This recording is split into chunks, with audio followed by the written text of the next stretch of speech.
Buonasera, Picciotti. I'm Mimmo Quartararo. And tonight, we go behind the velvet curtains, where city suits met street bosses in a quiet house Frank Costello kept far from the boulevards.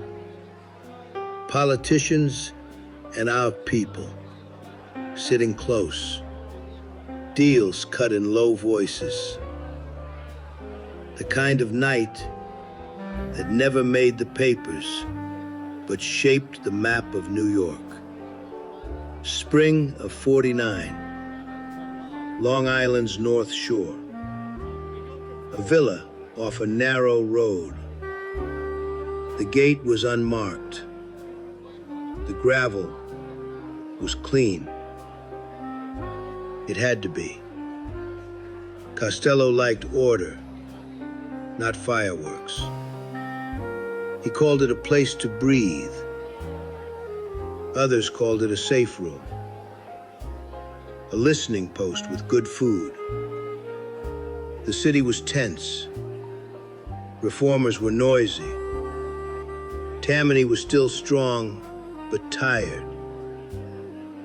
The docks were a battlefield in slow motion. The numbers racket had a steady pulse. Judges were moving like chessmen from one bench to another, one district to the next. And Vito Genovese watched from the dark, waiting for the right misstep. Frank wore a simple suit, subtle, tailored, no showy tie. He preferred dark brown shoes, clean lines, a handkerchief folded just so. He hated mustard stains. He hated noise. He kept his voice low and firm. People leaned in without knowing. In the dining room, a St. Anthony statue faced the doorway. Not big, just enough to catch a glance. Some kissed the base. Some crossed themselves quick. Some looked away and nodded. Old habits feed you. You grow up with those signs. You don't argue with them. He hosted those dinners when papers grew loud and phones sounded wrong. The villa became a light that drew a certain crowd. City councilmen, district leaders, a judge who didn't want to cross the line but liked to walk near it, union men from the piers, a bookmaker with clean fingernails, a Catholic charity treasurer everyone trusted because she never gossiped and always brought cakes for the kitchen. They arrived in twos, never a convoy, never a show. The parking line ran along the hedge. The house lights stayed soft. Inside, a cook from Palermo ran the kitchen like a ship captain. Sfincione on a sheet tray, hot and steady. Veal rolled with caciocavallo.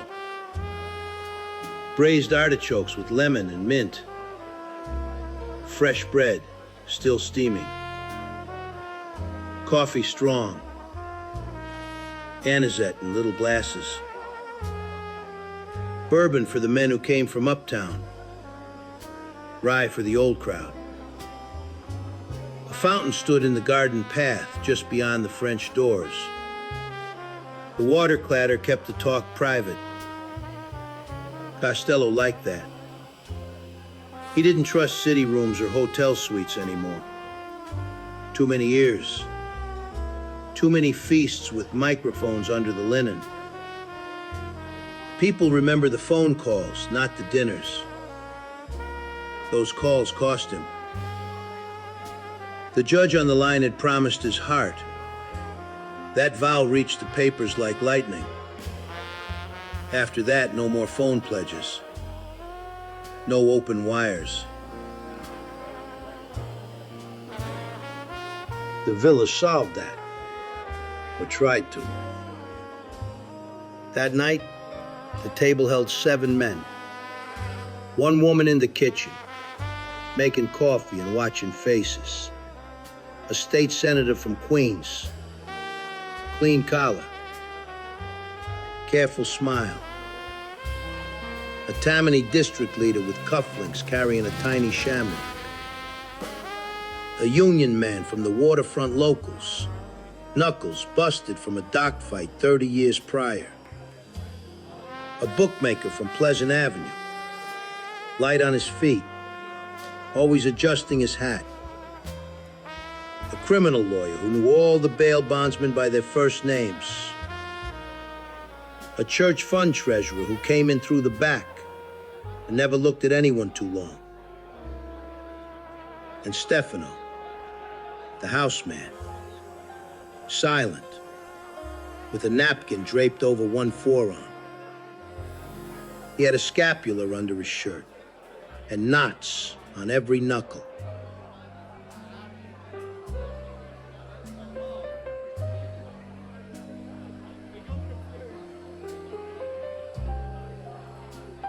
They opened with small things.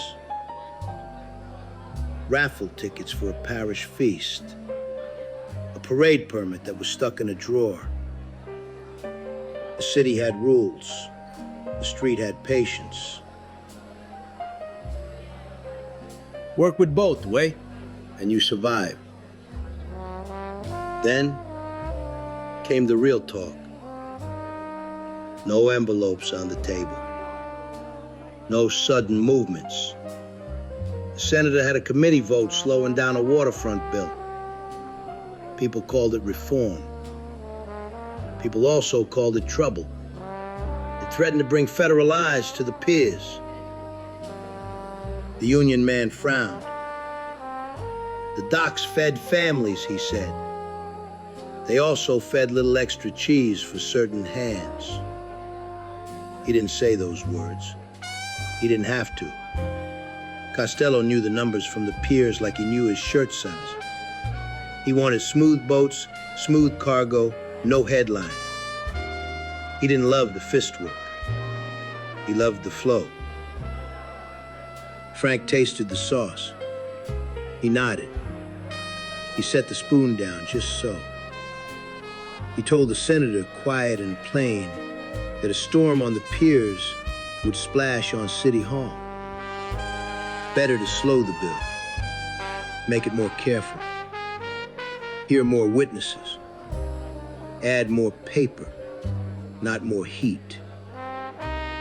This way the men can adjust, he said, and nobody gets hurt in the papers. He said it like a man ordering tile for a kitchen.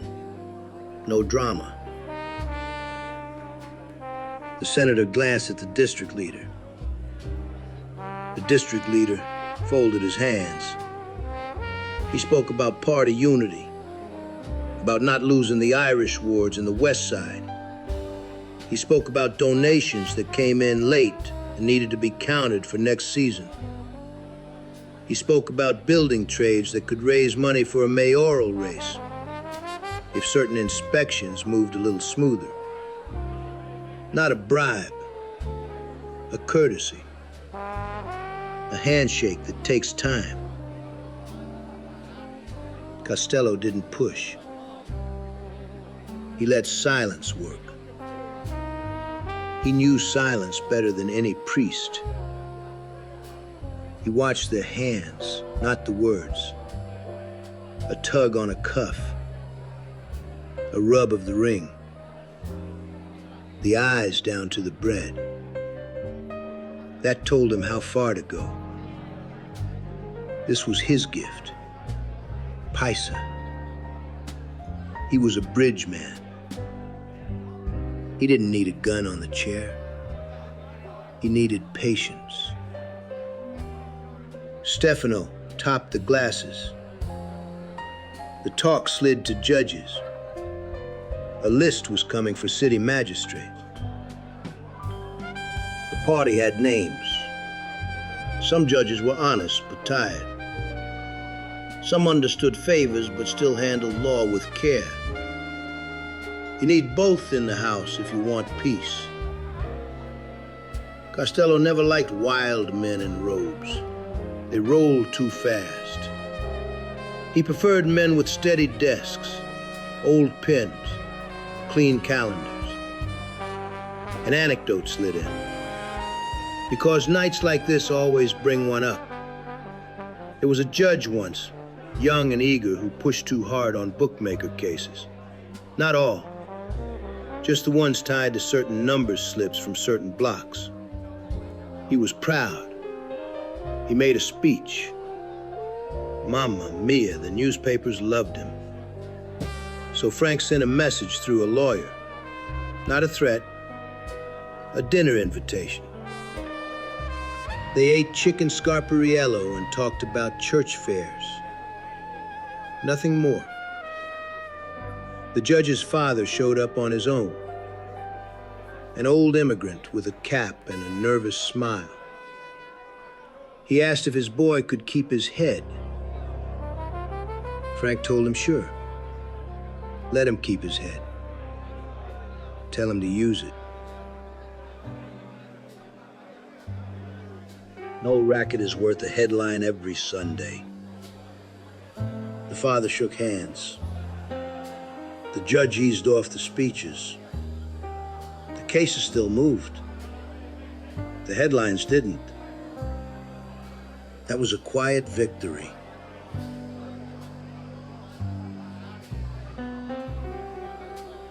Back at the villa, the senator got careful. He asked how to explain the delays to the reporters. Costello told him to talk about worker safety and training classes. Talk about budgeting for inspectors and widows' funds. Talk like a teacher. No one can argue with more safety. In the meantime, men adjust under the table. No one gets excited. Willie Moretti once showed up at that villa. Just once. Costello didn't like mixing Jersey sunshine with Long Island shadows.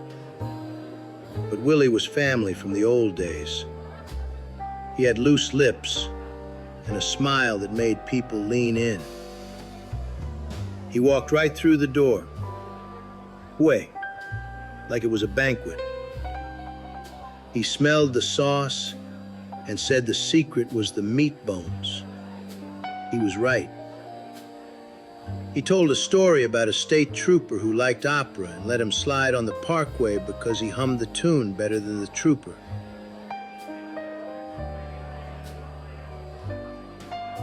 The room laughed. Frank didn't. He let it die. Willie caught it and smiled smaller. He tasted the sfincione, said it needed another pinch of oregano. Frank said the kitchen was fine, and that's where it stayed.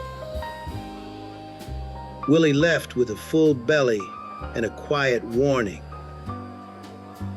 Next visit, make an appointment. Willie nodded. A year later, he caught hot lead in a Jersey restaurant. A dental appointment, they said.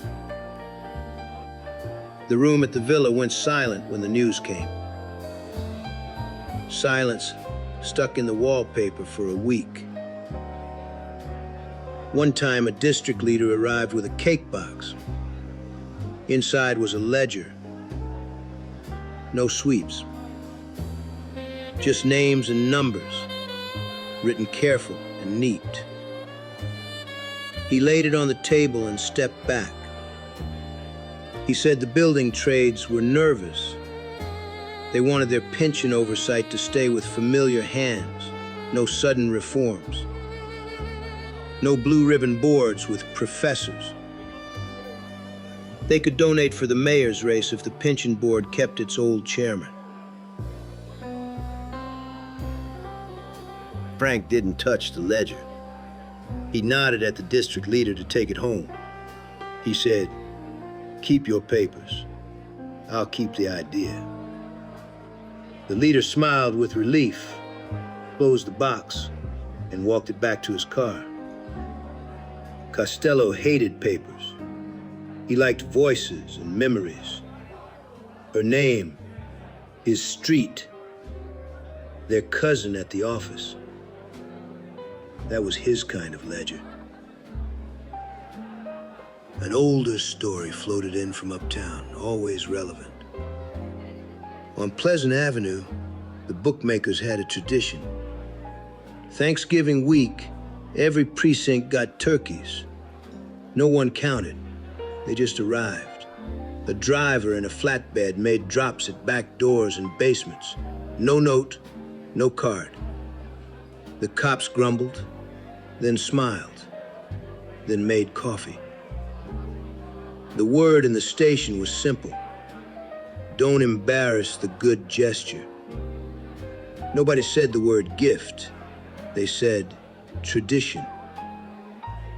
That kind of habit kept blood pressure low in the neighborhood. Costello liked those old customs. They didn't make headlines. They fed families and left it at that. Back to the villa. They moved the coffee. The woman from the parish poured without asking. She asked after wives by their names. She knew the names of children and dogs. She carried rosary beads in her apron. She gave one to the bookmaker's wife the month before, a blue one from Lourdes. It calmed the woman's hands, she said. Costello noticed how these little things kept people anchored. When the big wheels turned, it's the small beads that hold the line. That night, a story about a saint card slipped out. A judge, a serious man, wore St. Joseph under his robe. He touched the card before sentencing any young man on a first offense. Never for a repeat offender. First time is God's time, he said. Costello respected that. He liked rules, clear rules. Even in shadow, you need rules. In the garden, a guard walked the hedge. He wasn't a gorilla. He wore a coat and looked like a gardener, but he kept his hand inside the coat, gentle and ready. He didn't want noise any more than Frank did. The cars out front had two boys in each back seat, waiting. One smoked, one chewed gum. They spoke Sicilian so the drivers wouldn't follow. Harmonie, move the car, give space to the boss. A wild little tale from an earlier summer. A borough official always asked for fountain pens. He loved them. He said a man's pen shows his soul. He'd sit at the villa, test a nib on the back of a menu, and talk about sewer budgets as if he was choosing music. One night he bragged about a big marble project in front of a kid from Bensonhurst. The kid repeated it over espresso to a girl in a dance hall. The girl's brother worked at the paper. 2 phone calls later, the project had heat. Frank frowned for a week. He never forgot the chain. The official lost his chair the year after. Pen stayed, the chair left. It was a lesson that cost no one a bullet, but cost plenty. Now, people ask what really happened in that villa. They want scandal. They want women in furs and bags of cash on the beds. Que peccato. The truth is plainer and harder. Mostly there were dinners, with men too nervous to chew, short toasts, 2 songs on a record player, then hours of careful talk about judges' lists, bid schedules, liquor licenses, and calendars. The only heat came from the kitchen. The only game was a deck of folded precinct maps on the table. The real show was in the silence between the words. Frank listened. He weighed. He pressed just enough, like a hand on a scale. That was the style. He had his superstitions.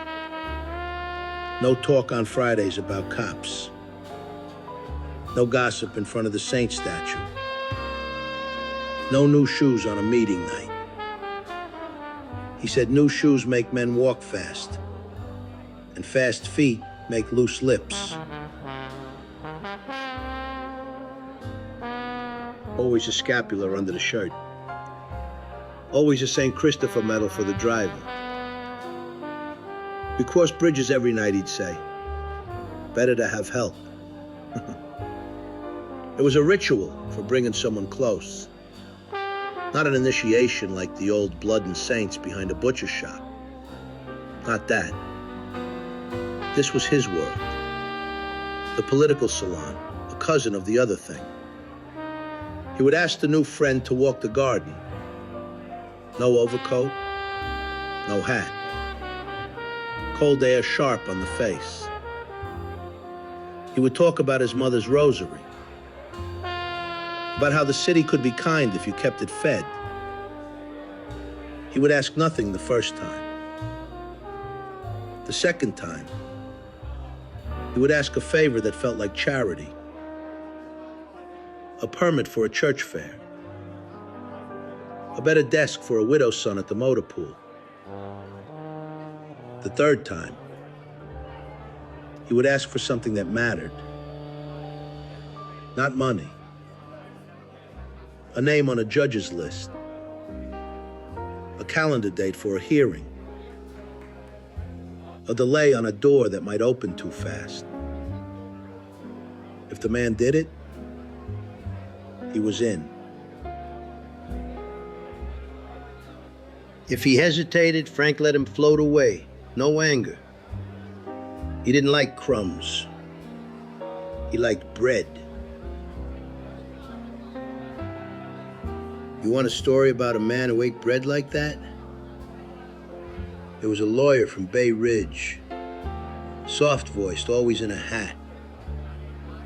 He had access to assemblymen in Albany who ran a committee no one watched. Budget lines, repairs, paper goods. Boring, he said. But he could bury a city contract in a snowstorm and no one would find it for 2 years. Frank loved that. He asked for small tweaks. A line item here, a delay there. The lawyer ate, drank, and kept his hat on his lap. Years later, when the Kefauver men rolled into town, that same lawyer got called to testify. He told the truth in a careful way.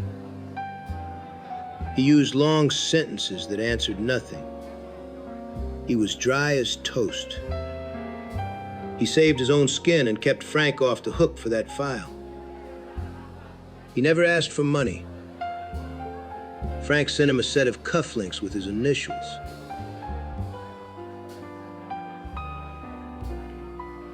That was their book closed.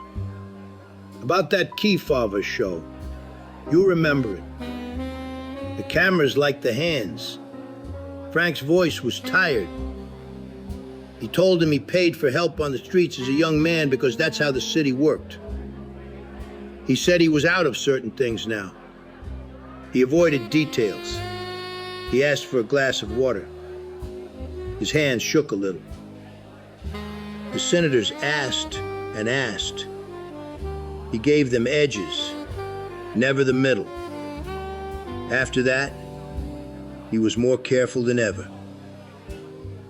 The villa grew quieter and more important. Phones stayed cold. Dinners grew shorter. People stood to leave before midnight like they had curfews. Anecdote from that period, winter of '51. A television guy from Midtown wanted to put a transmitter on a city roof. Needed a permit that sat in limbo. He had a friend on the party committee. The friend asked to come out to the villa on a Monday. Mondays were sacred to Frank. He liked the house empty. But he made an exception. The TV guy talked about ratings, about cables, about towers. Frank didn't understand the wires, but he understood towers. Towers are landmarks. He asked if the tower would make noise. TV guy said no. He promised there would be no buzz in the apartments.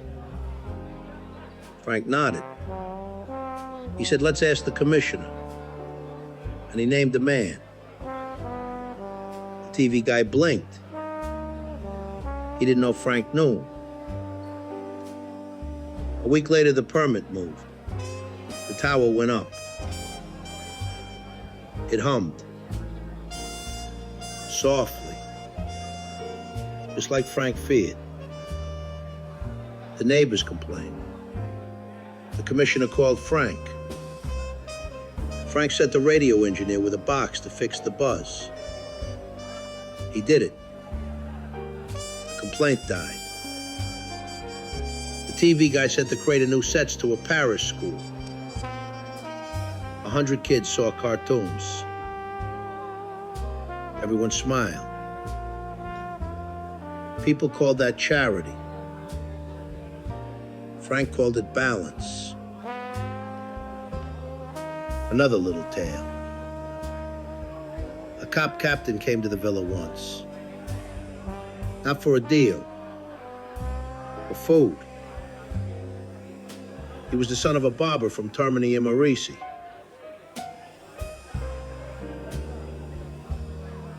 He sat, ate like a lion, wiped his mouth, and said he didn't want gift. He wanted quiet precinct houses and no street funerals. He said if the numbersmen kept the girls out of the candy stores, he would keep raids off the barbershops. Frank liked that straight talk. He told the bookmaker to move the runner away from the schoolyard. It was done by sundown. 2 years later, that captain retired without a scandal. He sent a postcard from Florida with a palm tree on it. Frank put it in a drawer, smiled, and left it there. There were darker moments. In 1954, a whisper came that federal men wanted to place a little ear in the villa, the kind you couldn't see. A cousin in a phone company whispered to Stefano. The next day, an electrician came with a toolbox and a fake work order. Stefano made coffee. He watched. He never left the electrician alone. He kept him in the hall. He cut the visit short. He told Frank to hold meetings outside for a while. Frank nodded. They walked the garden in coats for 2 months. No one got bronchitis. Everyone survived. Dinner protocol was precise. Jackets stayed on. No loud glasses. No banging the table. If a man raised his voice, Frank stood up and walked to the window. That was the signal. Talk softer or leave. It never failed. Once, a young Union enforcer cursed in Calabrese and slammed his fist down. Frank stood, looked out at the driveway, and waited. The enforcer went white. He apologized in 2 languages. He kissed the saint's foot. He left without dessert.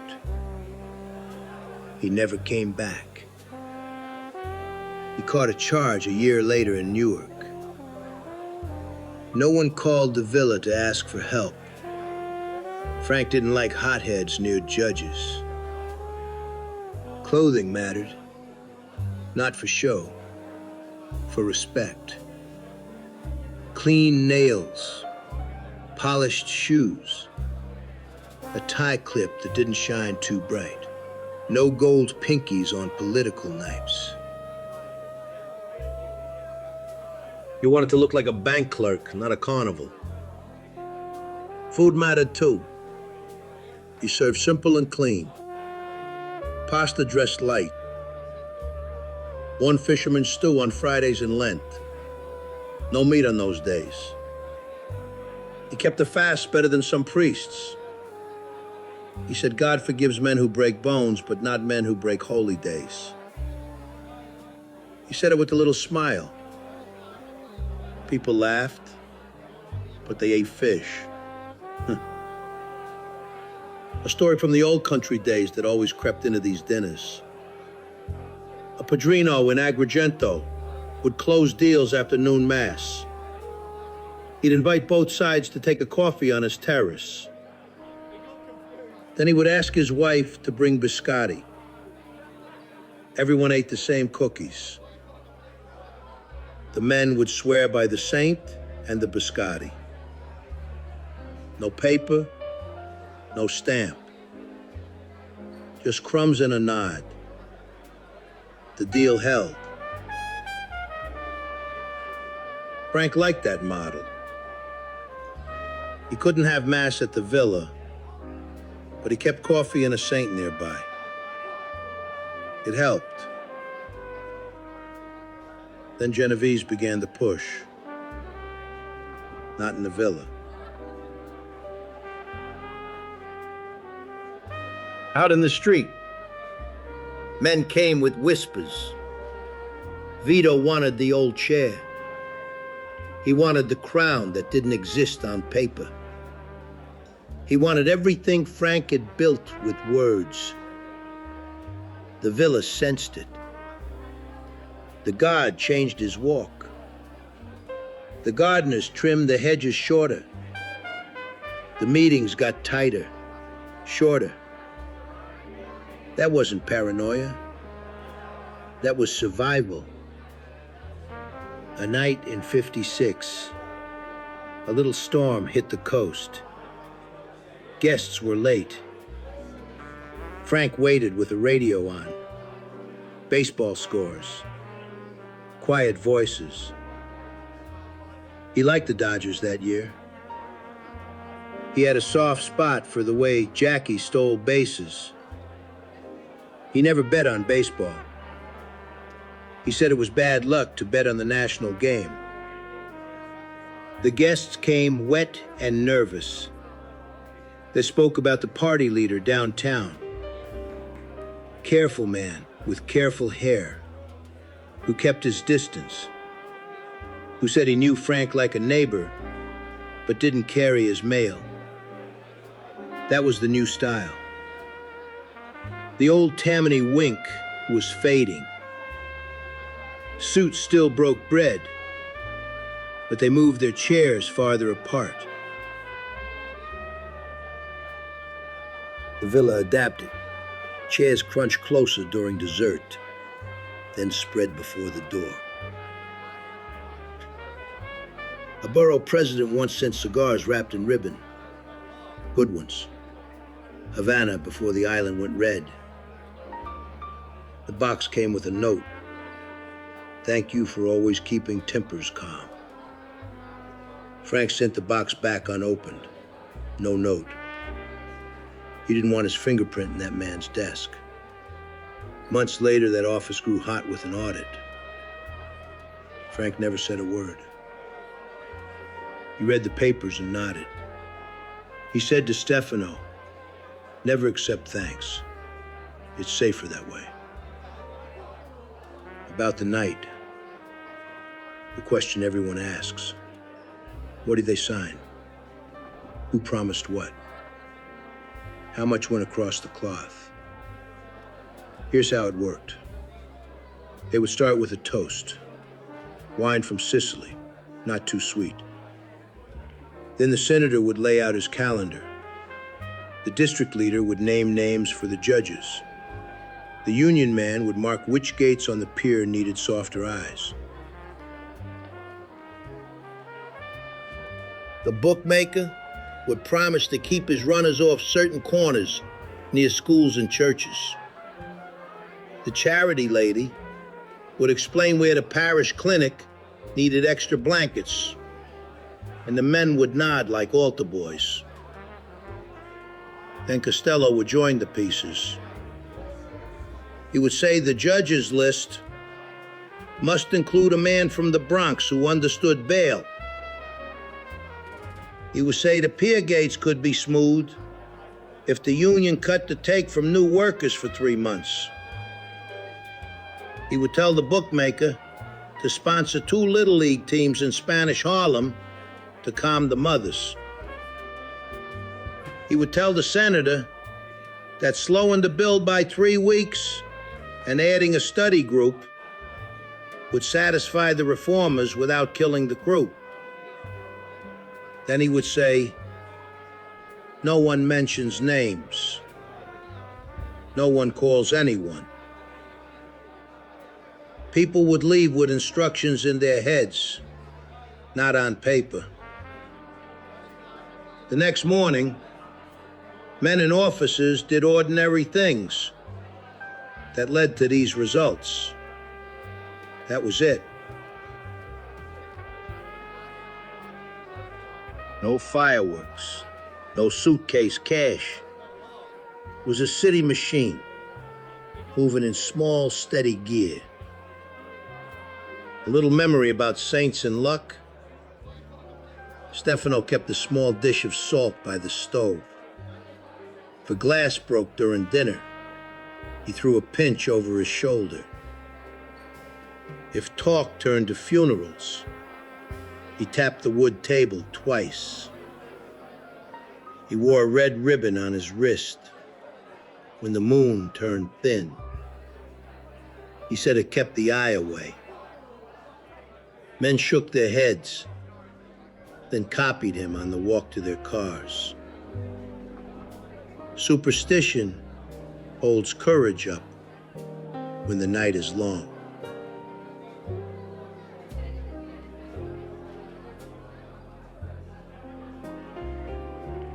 When the shooting came in '57, it didn't come at the villa. You know the story. Fire by the apartment. A voice called his name. A bullet grazed him and cut more than his skin. It cut his patience for street noise. He went to the hospital. He went to court. He went home quieter. After that, the villa saw fewer cars. The guard walked slower. The fountain sounded louder. The dinners lost their flavor.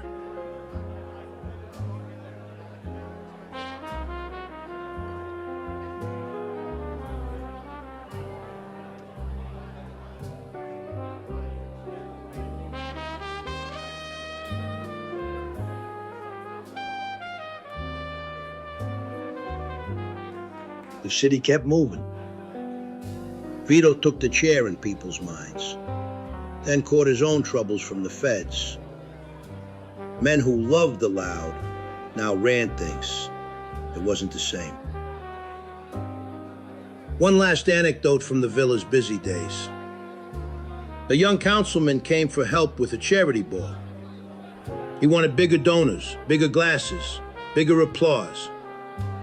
Frank told him to rent a smaller room. The councilman frowned. He wanted a photo with a big crowd. Frank said, "A small room looks full, and people feel useful. A big room looks empty, and people run." The councilman shrugged, tried the small room. It sold out in a day. He raised 3 times the money and avoided a headline about an empty hall. He sent a thank you, handwritten, no gifts. Frank put it next to the Florida postcard. The villa had its little ceremonies.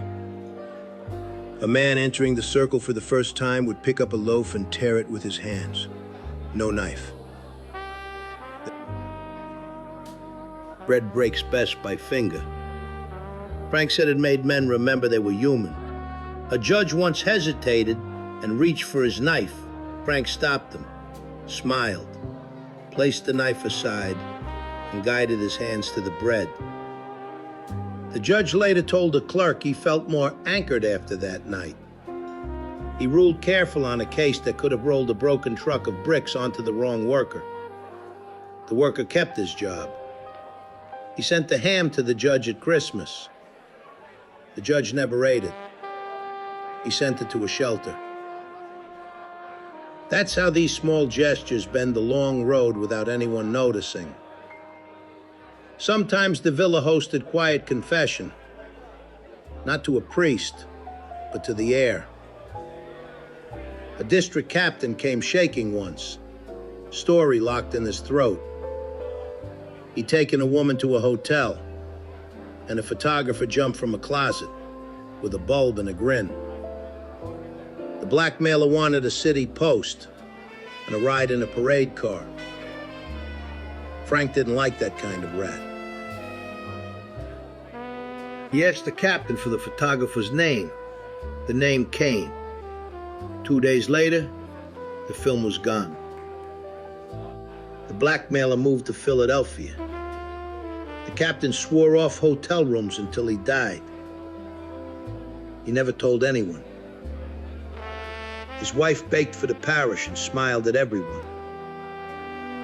The villa kept that secret like a family ghost behind the coat closet. A word about Omerta for that world. It wasn't just a street code. It was how the city survived.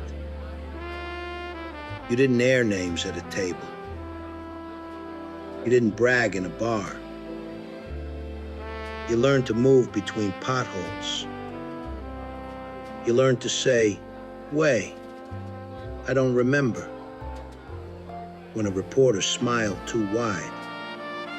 You learned that honor wasn't a speech. It was keeping your side of a simple ask. A permit without a whine. A call that never happened. A nod that fixed the weak. Honor in that line meant you didn't hang a friend out to dry. You didn't leave your parish out of blankets in February. You didn't promise things you couldn't deliver.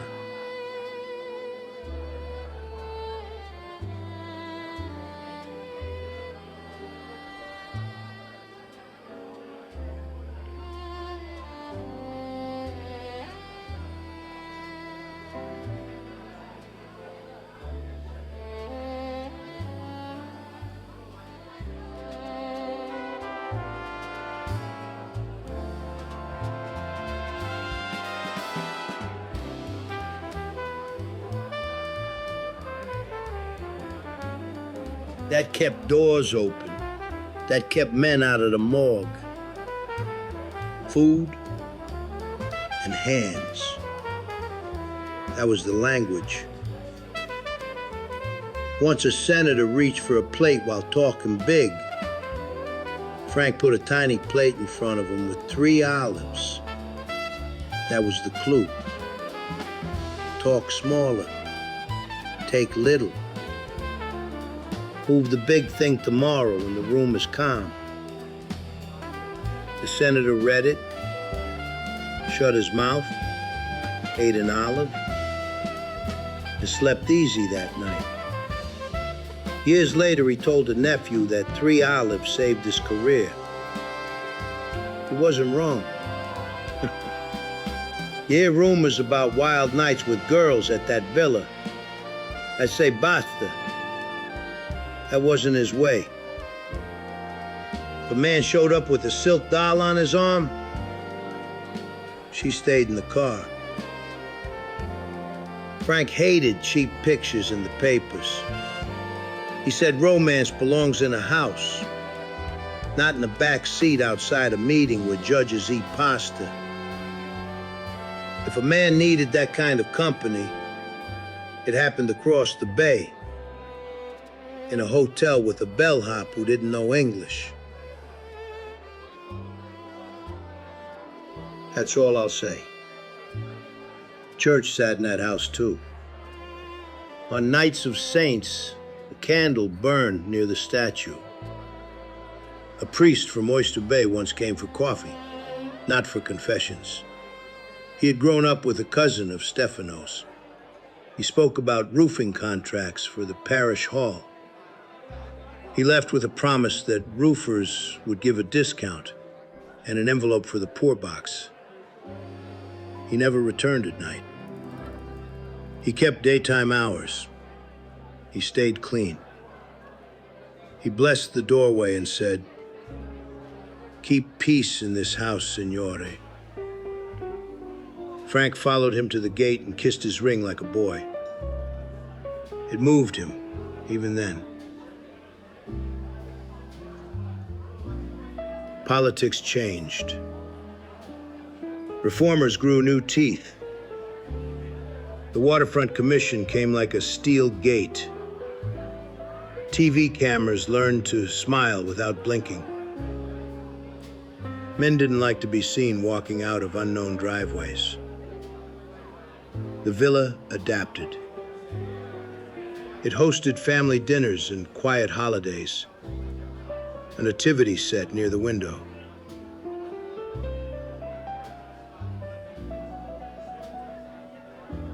Wine flowing for nephews. No senators, no judges for a while. The cook still made sfincioni. The fountain kept running, stubborn. A habit that outlived the whispers. When people ask what really happened there, I tell them this. Men asked for little moves. Frank choreographed them. The city danced without music. No medals, no fireworks. Plenty of guilt. Plenty of prayers. A few miracles. Real quiet. A boy from Corona got a job at the post office because a judge's clerk owed a favor. A widow got her rent paid from a parish envelope because a bookmaker remembered his mother. A bill slowed. A docket shuffled. A headline never got written. That's the record. Not sexy. True. One more story and then I'm done. There was a night when the saint statue cracked at the base. A little line, maybe from age, maybe from a bump. Stefano noticed and felt sick. He thought it was a sign. He wanted a priest to fix it. Frank said, "Calma, bring me glue." He glued the base himself, pressed it steady, held it until it set. He wiped his hands and said, "Things break, we fix them, and we say thank you." The next day he made a donation to a school and told no one. That's how he walked through storms. Not with speeches, with glue, quiet hands, and a thank you. In the end, the villa wasn't a kingdom. It was a kitchen with good chairs. A place where men tested their courage against their appetite. A place where politics remembered it was made of people who bled and prayed and paid rent. The headlines loved louder stories. The real city moved along those plates, those hands, those small moral debts. The trail came anyway, from old friends who wanted louder rooms, from boys who loved the light and forgot what it does to eyes, from relatives who couldn't keep quiet in a bar, from men who wore the scapular without the meaning. But silence held longer than the shouting. Honor lasted longer than the wild faces. A villa is just walls. It's the way of living inside them that survives.